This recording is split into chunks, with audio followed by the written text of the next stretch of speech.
দৌলতদিয়া ঘাটে পদ্মা নদীতে বাস ডুবে যাওয়ার দুর্ঘটনার ভিডিওটা দেখে অনেকেই শকড। অনেকেই এখনও নিখোঁজ, উদ্ধারের কাজ চলছে। জানি না এই ধরনের দুর্ঘটনাগুলো কখন বন্ধ হবে।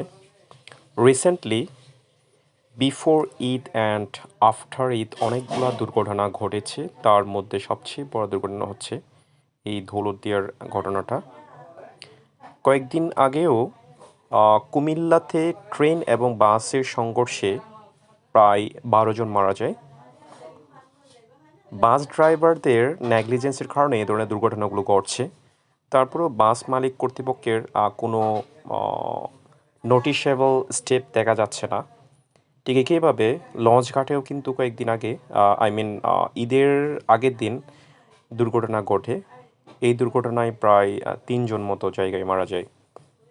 জানি না তো এগুলা বন্ধ হবে কি না।